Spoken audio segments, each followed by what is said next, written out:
রাজধানীর বুকে কিন্তু খুবই খারাপ অবস্থা। ঢাকা শহরেও যে এত বেশি লোডশেডিং সেটা আমি এখানে না আসলে বুঝতে পারতাম না। এই জায়গায় এসে এখন লাইট দিয়ে অন্ধকার দূর করছে। যেখানে ভাই শহরে ফ্ল্যাশ জ্বলতেছে সেখানে গ্রামে হারিকেন জ্বলতেছে ভাই। দর্শক, এখন ঘড়িতে বাজে রাত 9টা। লোডশেডিংয়ের কি পরিস্থিতি রাজধানীর এই উত্তরাতে আমি আপনাদেরকে একটু দেখানোর চেষ্টা করব। নিশ্চয় আপনারা জানেন যে উত্তরা কিন্তু একটি জনবহুল একটি এলাকা, বিভিন্ন শ্রেণী পেশার মানুষ বসবাস করে। আমি আমার ছোটোখাটো একটা গবেষণা রুম, আমি এখানে বসি অবসর সময়টুকু। পুরো বিল্ডিং কিন্তু অন্ধকার আর অন্ধকার। দু একটা বিল্ডিংয়ে একটু একটু আলো জ্বলছে, সেগুলো জেনারেটর বা আইপিএসের কারণে।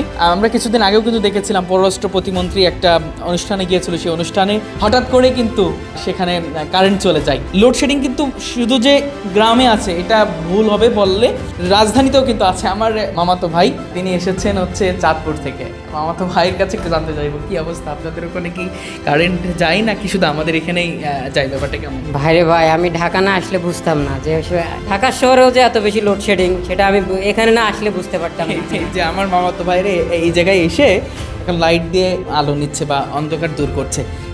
আমার ছোট ভাই হানিক, কি অবস্থা বলো তো, তোমাদের টাঙ্গাইলে কি লোডশেডিং হয় কিনা? ভাই যেখানে শহরে ফ্যান চলতেছে না সেখানে গ্রামে কিভাবে থাকে? আসলে সব মিলে বলবো যে বাংলাদেশে যে লোডশেডিংটা ভয়ঙ্কর রূপ নিতে চলেছে সেটা কিছুটা হলো নমুনা পাচ্ছি। 50 মিনিট প্লাস হয়েছে, এখনো পর্যন্ত কারেন্ট আসছে না। আমরা বসেই আছি এবং কারেন্ট না থাকলে কি হয়, কেউ বারান্দায় যায়, কেউ বেলকনিতে যায়, কেউ আসলে ছাদে যায়। আমার আরেক ছোট ভাই এখানে আছে, রিমন কি অবস্থা, কত মিনিট গেছে কারেন্ট বলো তো একটু? 50 মিনিট পার হয়ে গেছে। 50 মিনিট পার হয়ে গেছে। ভয়াবহ অবস্থা। গ্রামের মতো অবস্থা হইলে ঢাকা শহর মানা যায়। আধা ঘন্টা 45 মিনিট 1 ঘন্টা কারেন্ট না থাকা মানে কিন্তু রাজধানীর বুকে কিন্তু খুবই খারাপ অবস্থা। এবং পাশাপাশি আমি যদি বলি গ্রাম অঞ্চলে তো আসলে কারেন্টের কথা কি বলবো। আমি কিছুক্ষণ আগে বাড়িতে ফোন দিয়েছিলাম, আমার পরিবারের সাথে কথা বললাম। আমার বাবা মা ঢাকার বাইরে থাকে, আমি কথা বলে দেখলাম যে ওনারা প্রায় 3 ঘন্টা ওনাদের কারেন্ট নাই। 45 মিনিট আগের কথা, ওনাদের কারেন্ট নেই। আমি কিন্তু ওনাকে ফোন দিয়ে বললাম যে আমাদের ঢাকাতেও কারেন্ট নেই। তখন ওনারা আকাশ থেকে পড়ছে যে ঢাকাতে কারেন্ট নেই, এটা আবার কেমন। কিন্তু বিশ্বাস করেন একটু দেখায় ফ্যান কিন্তু ঘুরছে না।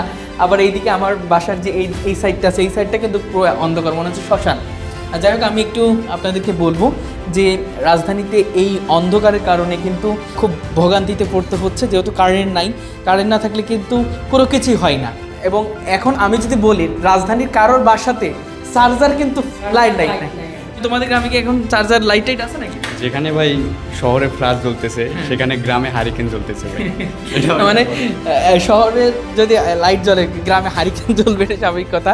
তবে সব মিলে বলবো যে এই লোডশেডিংয়ের ফলে কিন্তু বেশ ভোগান্তি পোহাতে হচ্ছে। আমি মনে করলাম যে একটু মানুষকে জানাই যে কারেন্ট না থাকলে যে কি হয়, পুরো কাজ স্থগিত। আমি বসতে পারি না, খেতে পারি না, ঘুমাতে পারি না। এটা কিন্তু হচ্ছে, যেহেতু এখন রাত বাজে হচ্ছে 9টা বাজে আসলে কারেন্ট থাকবে, এটা তো স্বাভাবিক কথা। কিন্তু দেখেন কোনো কারেন্ট নাই।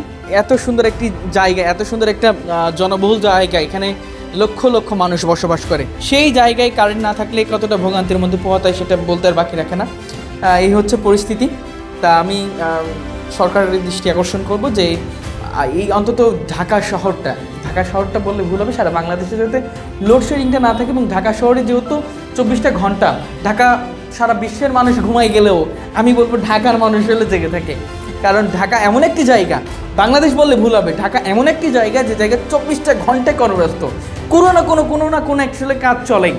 সেক্ষেত্রে ঢাকায় অন্তত কোনো লোডশেডিং না থাকাই আমি আহ্বান করবো, যেহেতু অবস্থা খারাপ। এবং আপনি একজন দেশের নাগরিক হিসেবে কি মনে করেন, ঢাকাতে কারেন্ট যাওয়া কি আসলে কোনো সমীচীন কিনা, বা কারেন্ট যাওয়া আসলে কীভাবে দেখেন? আসলে দেশের বিভিন্ন প্রান্ত থেকে মানুষ ঢাকায় আসে, বসবাস করে মূলত জীবিকা নির্বাহের জন্য। এই জীবিকা নির্বাহ যদি ব্যাঘাত ঘটে, কলকারখানা যেখানে বন্ধ হয়ে যাবে, জীবিকা নির্বাহ ব্যাঘাত ঘটবে, বিভিন্ন প্রতিষ্ঠানগুলো বন্ধ হয়ে যাবে, তাদের বেতন নিয়ে, বোনাস নিয়ে বিভিন্ন সমস্যার সৃষ্টি হবে এই বিদ্যুতের কারণেই। তো আমি মনে করি যে আসলে এই বিদ্যুৎ অন্তত গ্রামে যায় একটু কষ্ট দেয় মানুষে, তাও আলো বাতাস আছে। কিন্তু শহরের মধ্যে যদি যায় তাহলে মানুষের একবারে পেটে লাথির মতো হয়ে যাবে।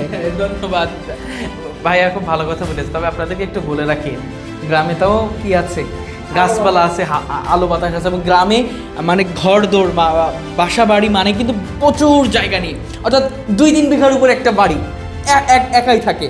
সেক্ষেত্রে কিন্তু কোনো মানে সমস্যা বলবো না, সমস্যা হয়, কিন্তু আসলে সমস্যা কিন্তু শহরের মানুষ থেকে একটু লাঘব আছে। কারণ ওখানে একটা মাচা পেতে বা একটা খাট দিয়ে কিন্তু ঘুমাইতে পারে বা শুয়ে থাকতে পারে, কিন্তু শহরে যদি আপনি ছাদের উপরে যান, ছাদের যে তাপ সেটা আপনি সহ্য করতে পারবেন। আর রুমের কথা তো বাদ দিলে, আপনি টাইলসের উপর শুবেন, অবস্থা খারাপ হয়ে যাবে। আর কোনো ছাদে দেখেন কোনো গাছপালা নাই। এই জন্য বলবো যে ঢাকা শহরে আসলে কারেন্ট গেলে কিন্তু খারাপ অবস্থা। এই ছিল আজকে মেসেজ, যে রাত 9টা বাজে উত্তরাতে, সেই জায়গাতেই আসলে কি নাই, কারেন্ট নাই। এটা খুবই কষ্টদায়ক ব্যাপার। আপনাদেরকে যুক্ত করেছিলাম এই ব্যাপারটিতে। আবারও দেখা হবে, সেই পর্যন্ত ভালো থাকবেন, সুস্থ থাকবেন, সবাইকে আল্লাহ হাফেজ, আসসালামু আলাইকুম।